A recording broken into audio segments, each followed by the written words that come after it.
Time for our weekly Augustana hockey update. Once again, joined by head coach Garrett Raboin. We are in our new spot here in Midco Arena, and you debuted Midco Arena this past weekend.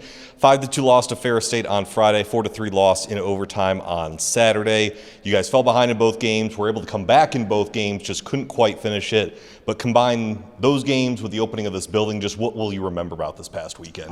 I think the story of the weekend is the fans, and so many that were able to attend a game. They had done all the heavy lifting to help us get to this point. And then the student section showed up in a big way, 2 sellout crowds, tons of energy, just a great college hockey environment.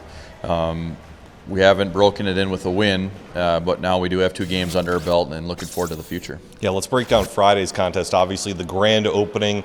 Again, you guys fall behind early, come back, and you had mentioned after the game, the heart and the energy were there, just the execution wasn't. What do you tell your guys about, trying to put their energy forward in like a good way, basically? Some things are outside of your control. Sure. And our guys were absolutely jacked up, as they should have been. You want it to be just a normal game, but it's not. And you could see our guys played hard, but they didn't always play smart. And then when we evened the score, the roof blew off the place. But with that energy, we got disconnected for a moment. They found the back of the net. And that's really the tale of the night. And then you flip it over to Saturday, same deal. You get it out to an early lead, fall behind, tie it multiple times, including that tip-in by Vachon. You force overtime, and in 3-on-3, when you get an odd man rush, it's either you're getting a good chance or you're giving them a good chance. Yeah, and that's again, it was kind of a manic night with the big swings. We score a goal, next shift they score a goal.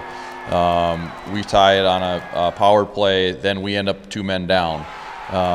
That's the ebbs and flows that we're still learning how to manage our emotions. And then in the overtime, 2-on-1, one way, 3-on-1, their kid couldn't shoot a puck that didn't go in the net, it seemed like this weekend.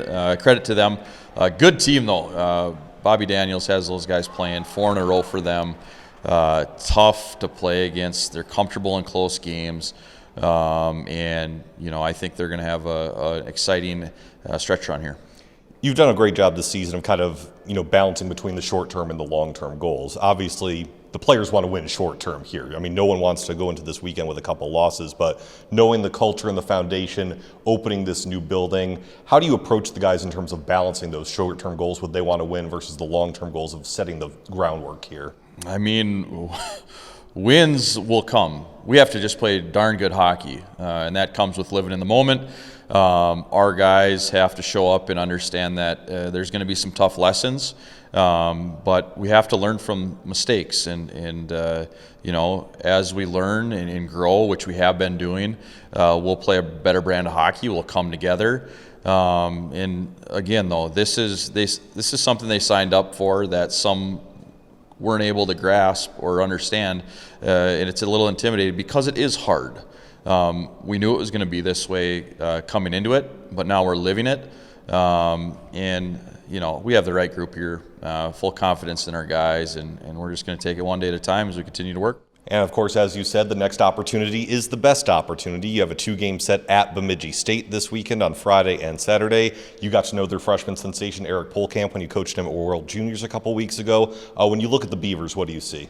They're the same Beaver team that's been having success at a high level for a long time, and this goes back to Bob Peters in the Division III days. Tom Saratori's doing a terrific job, has been for a long, long time. They work hard. They're comfortable in close games as well. They can skate. You sprinkle in some guys like, yes, a young Polkamp who's a difference maker.